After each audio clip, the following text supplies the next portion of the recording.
So hello and welcome to another edition of You Are My Boro, our regular look at all things the Boro. It's been an exciting week. It's been a lot of travelling week. If you're one of the few that have done the Exeter Plymouth double header, we'll certainly get onto that in a minute. And it's also a week that has set things up pretty tantalisingly for next month in terms of the quarter-final draw for the Carabao Cup, which we will also get to. But first up, you all right, Dom? I'm sound. Yeah, I'm sound. You back from your travels, raring to go? I'm back from my travels. Yeah, I did Exeter. Tied it in with a bit of a magical mystery tour with the missus and the kids, with it being half term. So we did Stratford, Exeter, Birmingham, Blackpool. It's the classic English road. If you're doing an English road trip, Stratford, bit of Shakespeare, Exeter, bit of footy, Birmingham, bit of shopping, a nice curry, Blackpool for the lights. Bish bash bosh. Did you miss the storm? Yes, pretty much really. Funny enough, the morning before the game at Exeter, we went to Exmouth, which is about 20-minute drive away, really, right down the coast on the beach, and dragged the kids onto the beach in what was starting to become a howling gale. So that went down well, as you can imagine. But then, to be fair, as we were leaving, we very nearly didn't get off the beach because they were putting effectively massive tree trunks all along any of the gaps in the sea wall where people would normally go in and out, obviously just to try and stop the waves getting over onto the road kind of behind it. So there was a lot of preparation going into it. But no, we did really. We kind of missed the worst of that. And then it's obviously you down to Plymouth this weekend. Yeah. Blackpool must have been a bit fresh yesterday, just before we. Blackpool was wild. Yeah, it was wet and wild, but not in the old South Shields swimming. Yeah, kamikaze way. Wet and wild going down the seafront. Yeah, don't worry about that. But that was all right. Decent fish and chips. So yeah, I'm a Plymouth Saturday. You were at Exeter Tuesday. Before we talk about that Port Vale Cup draw. Yes. I mean, that was a to and fro cup tie, wasn't it, on Tuesday night? We were only saying before we started, weren't we? Had Boro not won that, and then Port Vale had been drawn against Exeter, they'd have been kicking themselves, wouldn't they? Yeah, absolutely. I mean, there's a few things from that now you reflect. I mean, I think the first thing to say is I think Boro deserve an awful lot of credit for getting through that game, because all the cup cliches were there. Horrible night, lashing down with rain. Their end absolutely full. The Boro end absolutely full. Proper cup atmosphere. Went behind early to a bit of a goal they couldn't really have done much about. Were pretty flat all the way through the first half, I thought. Boro didn't play well in that first half. And it got to half-time and you were really thinking, are they just going to limp out here? So I think they deserve a lot of credit for the way that they turned it around. And then that second half was as good a 45 minutes of cup football from a kind of neutral's perspective, I think, as you could ever see. I mean, it was absolute ding-dong, great goals, loads of drama. Felt like you were edging towards penalties, and then obviously Boro get the decisive penalty in the end. But, I mean, Rodgers and Silvera, undoubtedly the performances that stood out. I thought in the second half, obviously in particular, thought they were both really good. Now, maybe playing against tiring League One opposition, how much can you read into that? Yeah, take that, that's not the level that they're going to have to play against week in, week out if they're going to be regular starters in the Championship. But I thought it was a big tick in the box for both of them, carrying a real threat, being direct, being dynamic. Obviously, both scored really good goals. So I think they'll be the two that have given Carrick something serious to think about. And then obviously fair play to Lath for holding his nerve and stepping up and rolling home the winner. And it just turned into a really, really good night for the Boro fans who, 1,400 down there on a Tuesday night in those conditions with Plymouth coming up, all of that. It is pretty extraordinary. But it made the night. It made the night because it absolutely made the atmosphere and the scenes of the Boro fans kind of celebrating in front of that away end at the final whistle will be as good as anything you see this season, really. And a new ground for you. I know we talked about this a while ago. How many are you on now? I've got 8 left, so 84. That's of the current 92 at the grounds they're at. So if you've been somewhere, get a new ground. No, I say you've got to have gone to the new ground. So 84, yeah. And the obvious next question then, is Port Vale one of the remaining boxes to tick? Sadly, it's not. Seeing Sunderland played an FA Cup first round game there in one of their League One seasons, and got beat. Yeah, so no, I've been to Vale Park. Have you? No, I haven't. But funnily enough, yesterday when I glanced, I took great satisfaction from the fact it was still called Vale Park, because I used to take great pride in being able to name the vast majority of the 92 teams. Yeah. You don't stand a cat and hell's chance now, do you? Not now, not their actual names now. No. Yeah, so unless I am mistaken, and on the ground there is a sponsor's name somewhere there. But yeah, when I looked yesterday and saw Vale Park, I mean, let's get to it then. What a draw. And I know, you know, you can't underestimate them and all that. Yeah, we'll talk about that. But what an opportunity. Well, it's another away draw. And to be fair to Boro, that's the one thing that has gone against them in this, that the fans have had to do a hell of a lot of travelling, and they're going to have to do it again the week before Christmas. But if you'd said at the start of the season, you can get to a Carabao Cup semi-final, not having to play a Premier League team, and with the two teams you've got to beat in the rounds directly before, Exeter and Port Vale, it just doesn't happen really, does it? So what a chance. Yeah, what a chance. Yeah, you can't take it for granted. Of course you can't. But to be fair to Boro, they haven't done that so far in this competition. And in the likes of Rodgers, Silvera, Bangura, they've got a level of player who isn't playing week in, week out in the Championship, but has shown they're more than good enough to be better than League One opposition, which is what they're going to be up against again. So, listen, there's, a lot can happen between now and then, injuries, suspensions. Let's see what team Boro end up putting out. But all things being equal, it's a massive, massive chance for Boro to get to a cup semi-final. I think the other thing there, you touched on it there about the players who are coming in, the likes of Bangura, Rodgers, Silvera, Glover, Latte Lath, the players who are on the fringes, but are heading in that direction of certainly Boro hope. So these are players who are coming in, who are hungry to take the chance, not kind of, pissed off senior pros who've been on the fringes for 2 or 3 years and don't feel like they're getting a chance and are kind of winding the clock down on the contract. The players who are hungry and desperate to take their opportunity, and I think that's played in Boro's favour as well. Yeah, no, I completely agree. Players with something to prove, players who have only just come to the club, really, and so this is still quite novel for them. They're still showing what they can do. Like you say, probably don't feel massively slighted that they're not in the Championship team week in, week out yet. Maybe come the end of the season, but yet. And so, I think as we've seen over the last, 2-3 months, whatever team Michael Carrick's been putting out, whether it be the Cup or the League, it should be good enough to do the job. Clearly it wasn't in the first couple of months of the season, but we can rake over that all we want. That's kind of gone now, You feel confident now that whatever side Michael Carrick is picking, will be motivated to go and do that job against Port Vale. Absolutely, yeah. I think the other thing, the good thing about Tuesday night, obviously, is, Stoke's forgotten about now, isn't it? Quickly put into the past.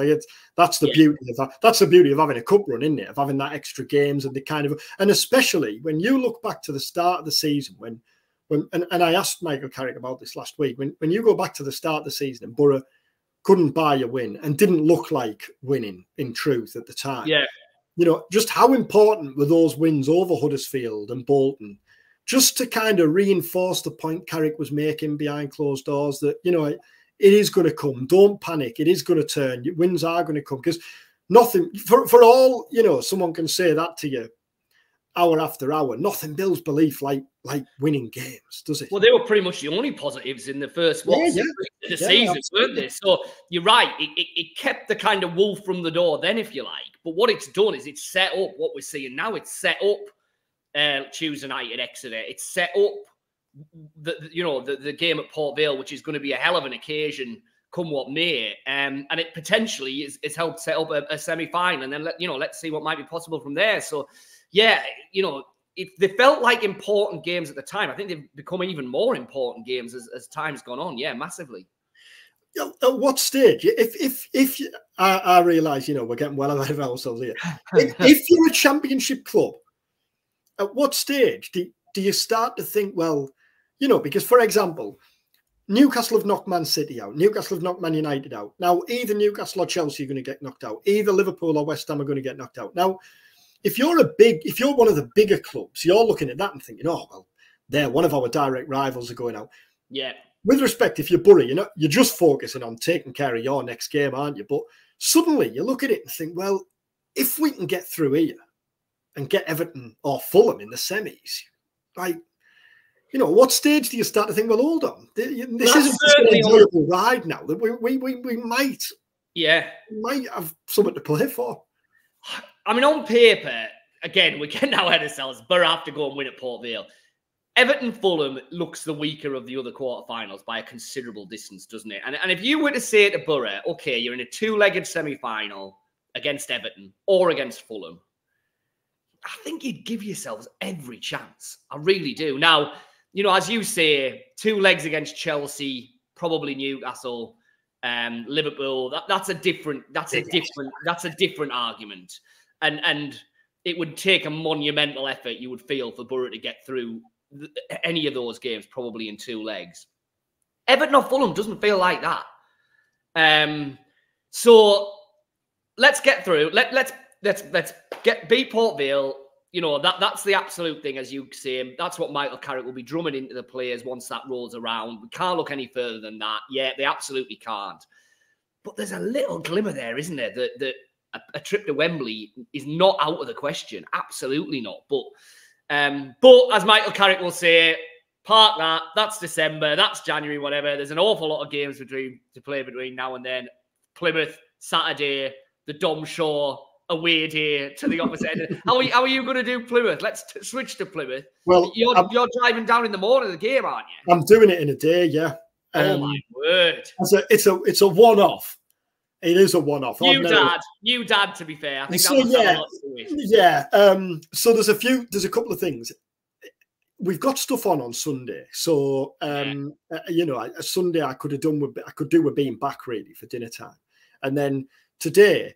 Like, you know what Fridays are like. There's a fair bit to write on a Friday. I'm thinking, if by the time I set off today, it's probably going to be mid to late afternoon. Well, driving on a Friday evening's a nightmare, isn't it? So I've been stockpiling my podcasts all week, and Well, I'll tell you what. There's a services that we found on the M5. I'm pretty sure it's Gloucester, and it's TBS. It's the only other one I've seen that's got a proper farm shop. Belt and sausage rolls and pies and all that kind of corner. If you're a Boro fan doing that trip, I'll double check. It's definitely on the M5, and I'm 95% certain it's Gloucester. So get that earmarked for the second half of the journey as the stop. Well, that'll be one of them, because I'll set off at whatever time, I don't know, between 5 and 5:30, and I can see me locking in a breakfast stop. Yeah. 7:30, 8:30, and then the next stop I'll probably be that one then. That way, yeah. So Plymouth, what's Michael Carrick going to do with his team? Because, you know, to a certain extent in the last month or so, we've had a couple of months really. We've had a league team and a cup team, haven't we? Really. Now the league team got beat at the weekend, didn't play particularly well against Stoke. I think it's fair to say. The cup team turned it on, certainly in the last 45 minutes. I mean, Rodgers, Silvera, Latalath, who obviously got the goals, did the damage in the final third, and in fairness, did the kind of damage that Boro never really looked like doing against Stoke. What chance have they got of starting the weekend, do you think? Well, I was going to say that. You were at Exeter, and those 3 were the ones who came to my mind, and I guess the only other one is what he does in midfield. Did Barlaser do enough to stay in, or does Hackney and Howson come back in? It's the classic, innit? Before we start this, we always have a quick chinwag about what our probable team is going to be across the bottom. I'll roll it on that. And when we're not sure about it, it probably tells us that it's something we should be discussing in the video. Yeah. I think that back 5 picks itself. Yes. Vandenberg, Fry, McNair, Engel. Yeah. Carrick Bangura was good. I thought Bangura was good going forward. Wasn't really tested defensively, and maybe when he was, I mean, obviously the first goal comes from his slot, although it's hard to say that he's at fault for it, really. But yeah, I think Engel, and we wouldn't necessarily have said this 2 months ago, I think Engel looks the safer option at the minute, certainly defensively. So I think it'll be Engel, yeah. But I thought Bangura looked pretty good. And yeah, I really like Dijksteel at right back. But we talked about this last week. I just feel like Vandenberg's Carrick's man at the minute. Carrick speaks highly of him every single opportunity, doesn't he? So I expect that to be the back five. I think he'll go back to Howson and Hackney tomorrow. Yeah, I do. I think he'll bring Howson back in for an away game like this, when it's been in a packed schedule and he hasn't played an awful lot of football. And then I just can't see Hackney being on the bench. I can't see out. So I think it becomes Howson and Hackney, yeah. And then I think it'll be Jones and Crooks. I think the question marks are over the other two. Is it Rodgers or Greenwood? Is it Coburn or Latelath up front? They're the two. And again, will no doubt be proved ridiculously wrong at 2 o'clock on Saturday. But that because Stoke was flat, wasn't it? So it was. If it was me, I think I'd play Rodgers instead of Crooks. Because Michael Carrick, obviously, you were there yesterday at Rockcliffe, and we'll get onto some of the nitty gritty of what was said in a second. But he was very, very effusive in his praise of Crooks, rightly so. Crooks has been a fantastic signing, great servant. Does wherever he's played, he's absolutely gives his best and do everything. I just thought that Stoke game last weekend maybe showed some of the limitations of him as a 10 in a game when it's not quite going Boro's way. Whereas Rodgers, yeah, he's erratic. Yeah, you can't necessarily trust exactly what you're going to get from him. But he had a 10, 15-minute burst on Tuesday night that I'm not sure Matt Crooks could have produced, put it like that. And that was one of the real keys in turning the game Boro's way. And I just think in a run when maybe, the side that Carrick has been picking in the league has looked solid, but isn't necessarily overflowing with game-changing moments, I think Rodgers maybe gives you that. So that would be what I did. But I think Michael Carrick will go with Crooks. I think you're right. I think Carrick will look at that performance against Stoke and say, well, you know what? Let's give that lineup one more chance to see what it can actually do. Before we start making those kind of changes. So I think it will be Crooks. And obviously he'll have much fresher legs, It'll have taken a fair bit out of the team on Tuesday night. So that's another reason that probably will tilt it towards Crooks. Yeah, Boro of the flew to and from Exeter on Tuesday, the fly in to and from Plymouth on Saturday, which obviously wasn't eating. They were getting a bit worried about on Tuesday night, by the way, whether that plane was going to be able to take off or whether they were going to be stranded as the storm came in. But remember Newport, the Newport defeat years back when that was was Cody Pulis's heroic return, and then it was a nightmare game, wasn't it? I remember, and that was a night when it hoyed it down, wasn't it? Well, they played in white, didn't they? They played in that white kit, and it was a filthy pitch. And didn't they have trouble? Didn't I'm sure they were due to fly back they were that night. Something in my mind about they had issues getting back that night. Yeah. But on Greenwood, Rodgers, and Silvera I think all fall into that kind of same category of player where we've seen flashes of what they're capable of. There's no doubt in the talent. The question at this stage, and this is no slight on them, I think this is just natural for a footballer of that type and at that stage of their career and their age. It's consistency, isn't it? And delivering week in, week out, especially starting games. Yeah. And to be fair to Greenwood, he had 2 very good games, hadn't he, prior to Saturday when it just didn't really happen for him at all. Silvera hasn't had many opportunities as a starter, and in fairness, when it has, he's not looked as effective as when he's been coming off the bench. It's certainly in league games I'm talking about. And then Rodgers, as I say, looked a bit lost as a 10 right at the start of the season, but I think now is a much more confident, much better player than he was, and that's why I think he's maybe earned himself a new look, if you like, because I think he is a different player now than the player we saw in those first 2 or 3 games when it just wasn't working. So yeah, you're absolutely right. I don't think any of the 3 yet are at a point where you can say, well, they're absolute nailed-on starters. They're they're the finished article. They're there. They're clearly not, and that's just a factor of the stage they're at in their career. Yeah, absolutely. You know, they're not going to be consistently playing at a high level. Otherwise, they probably, you know, the greatest one in the world, they probably wouldn't be a Boro. They'd have been picked up by one of the big boys if they were at that level already at the age they're at. Yeah, there's decisions to be made there. Like, I'm with you. I think Carrick will probably go back to Greenwood at the weekend, but I think it's not a decision that, I think whichever one he picked, you'd probably say, right, okay, well, let's see what they can do, because, you know, I don't think any of them at the moment are at a markedly higher level than the others. Yeah, we said this last week, or a couple of weeks back.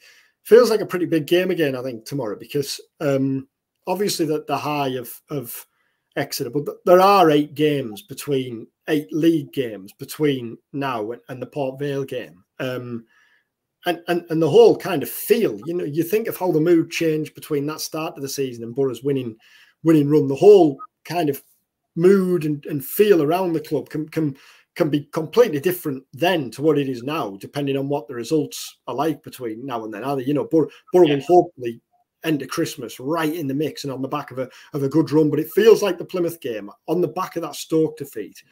You just want to get back on the horse, don't you? Get back to winning ways immediately. You don't want to kind of lose that league momentum that was so impressively built before last week's defeat. Yeah, and I think probably even more so with the fact that, and I know probably Carrick and the rest of his coaching team aren't really thinking of like this, but you've got the final international break in 2 games' time, haven't you? Now, having lost at Stoke, if you then go and get a negative result against Plymouth, you've got a really hard game coming up before the international break, directly before. So, you know, all of a sudden, there's the potential that you're going into 2 more weeks off, because it feels like it's just been a constant breaks so far this season on a bit of a downer when the last month has been so positive in general. So, I think it is.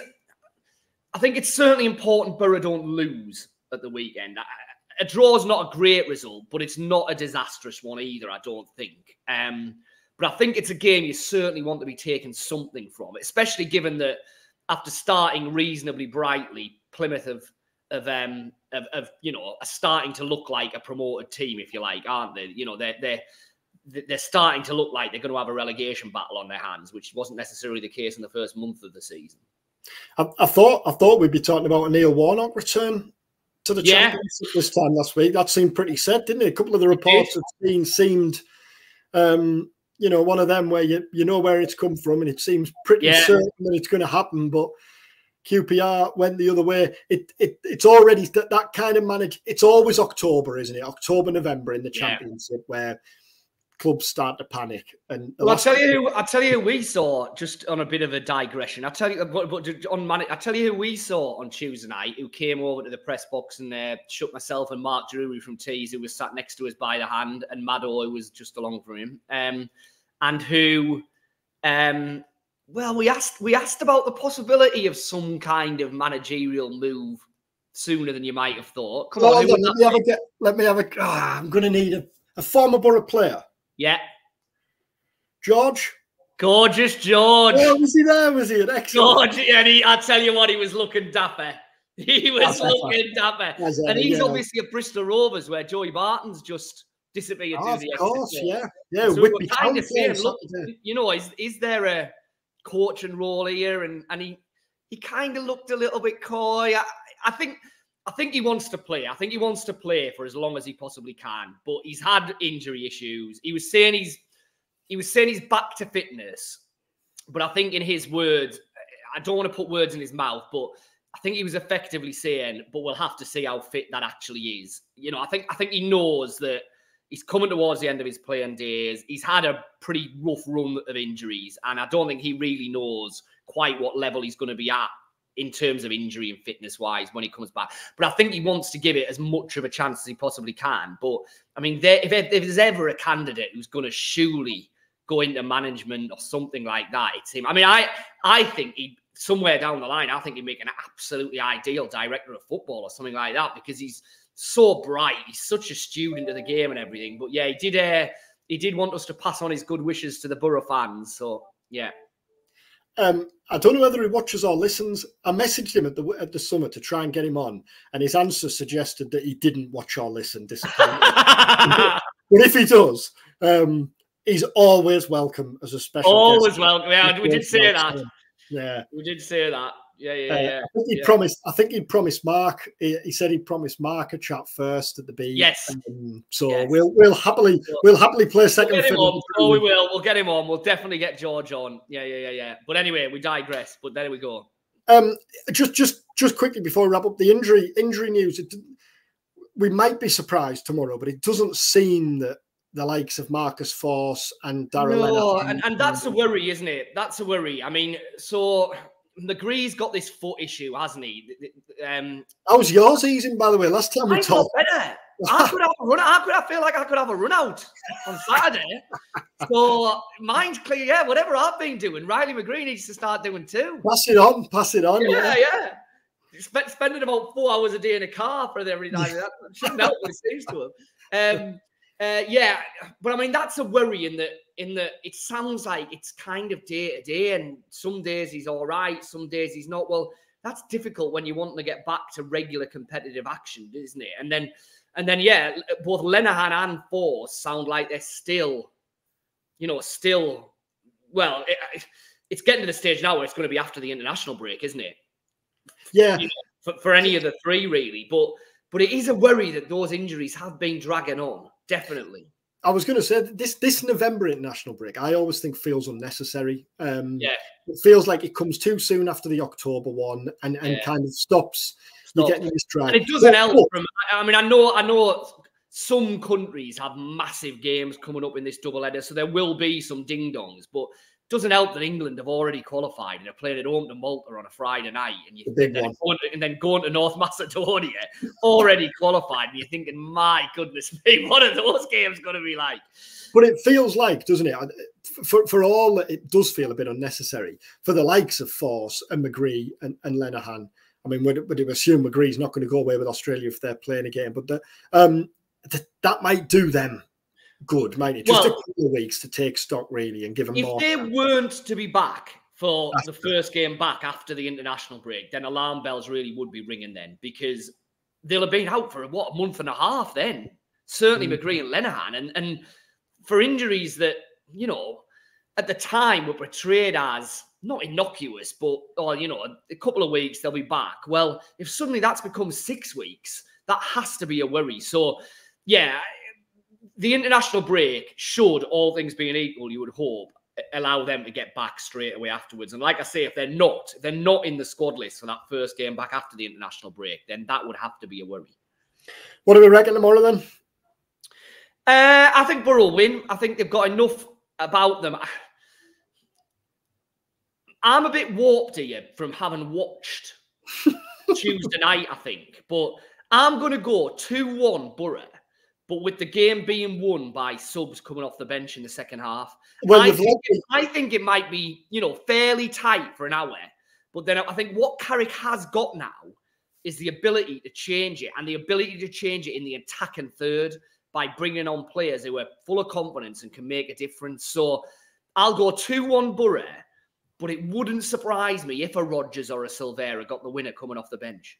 Well, you've led me in nicely there, as though we planned this, because when rather than if you pick up your copy of the Echo on Saturday morning, or if you're logging online, obviously, to read our stuff, you'll read Michael Carrick talking about why Boro have impressed as a second half team this year. Because I asked him about it yesterday, but if the league table was purely determined by the second half of games this year, Boro would be third, and I think it's Leicester, maybe Leeds to behind. And I asked Carrick, why is that the case? Because it's not just in league games. The cup game in Exeter, for example, in the week. At Bolton, they scored late to win 3-1 there. They scored late twice. And Carrick said it's a number of reasons, really. Physically, it probably shows that conditioning-wise, Boro are exactly where they need to be, and they're well equipped for the full 90 of games. But also mentally, and I think a good example is the Birmingham game, where Boro didn't panic, really. They know that they might have to wear teams down. They might have to be patient, and that games might well be won in the final quarter rather than the first half. And the other thing, and obviously Carrick didn't bite on this, I think there's got to be something for what he's saying at half-time, because it was the same last year, wasn't it? You think of the comebacks last year at Norwich and Blackburn and the late shows at home. Whatever he's saying at half-time has worked. It was pretty instant at the start of the second half at Exeter. And listen, you know, football analysis is so advanced now that they will have, you know, they'll have 1,000,001 metrics that they're hitting and this, that, and the. I thought that one of the fundamental things in the second half was it was almost as if Carrick had said to his attacking players, look, just get at them. Just get the ball, run at them, and have a shot. Because that inevitably then creates a bit of urgency. It gets you on the front foot. It creates a bit of momentum, whereas everything in the first half just felt ponderous. They were making bad decisions in the final third because I thought they were trying to be far too clever. They were looking for passes that weren't there. Whereas in the first 5 minutes of the second half, both Rodgers and Silvera got their head down, ran at a defender, and either crossed the ball or had a shot. And it just changed the dynamics of the game. And listen, I'm sure Michael Carrick's far cleverer than he just says that at halftime. But it felt like that was a big part of it. It really, really did. I fancy Boro to, you know, whether it's a late show in the second half again, or whether Boro make it easier for themselves and us watching and coast to it in the first half. I fancy Boro to get the job done tomorrow, I think. Yeah. Well, I hope you're right, because as I have discovered, it's a hell of a long way back if they don't. Yeah. It'll be a long schlep back on that Saturday night, mate. It's going to be podcasts galore and phone calls to anyone who's in my phone book. So if I'm ringing at 11:30, just answer. Just answer, because you're stuck somewhere about Walsall coming across, and you need a bit of a boost. Yeah, well, I hope it's a better drive back than I was at Old Trafford for Man United Newcastle on Tuesday. That M62, God, it's brutal at the best of times. Yeah, well, there's no long stretches of road works between here and Plymouth. I'll give you that. So you should hopefully get there. Just long stretches of road. Long stretches of road. Yeah, exactly. Yeah. I'm looking forward to it. It'll be good. You know, we say this, Christ, I'm getting paid to be down there. It's working, exactly. For the fans who've gone, you know, I spoke to someone in the gym a couple of weeks back who was doing them both there and back on the day. I know there's fans who've gone down and stayed down. To do one is a mammoth effort. To do one of the Boro press lads, Matt, he was saying that his dad was at Exeter and was on a coach and was getting the coach back. And I think it was due in about 4:30 in the morning, which is just incredible. You know what I mean? And like you said, to do all of that and then head back down to Plymouth and to those that have stayed down, you know, I mean, I know that there was at least 2 or 3 family groups. Obviously, it's half term, which has helped a little bit, I think, maybe, because there was a couple of family groups I saw. But then again, you know, it's not cheap at all to do 3 or 4 nights down there and food and this, that, and the other, and then the tickets for the games and all that. So, yeah, no, staggering, really, absolutely staggering. Well, and again, finally, another Boro line that's going to be online at some point this afternoon is Carrick. Absolutely waxing lyrical about the efforts of the fans, and he has done every opportunity over the last few weeks. I think what's clear is, you know, he Carrick and the players do appreciate it, and he says they talk about it constantly. I think he gets it. I think, you know, some managers are so detached from it, but that's not Carrick at all. He gets the financial commitment that it takes. He gets the fact that people have jobs in the real world and can't just take time off when they want, etc. So no, absolutely. I absolutely think he gets it. Thanks for watching. Thanks for listening. Just a shout, if you haven't watched or listened yet, we did a special with Jonathan Franks earlier this week, who is assistant manager at Whitby Town now. Which I have watched and I really enjoyed. Yeah, really enjoyed. Bristol Rovers, George Friend's Bristol Rovers. He was saying that, actually. He was saying that they're kind of ready for the fact that it's Whitby's biggest ever game. So, yeah.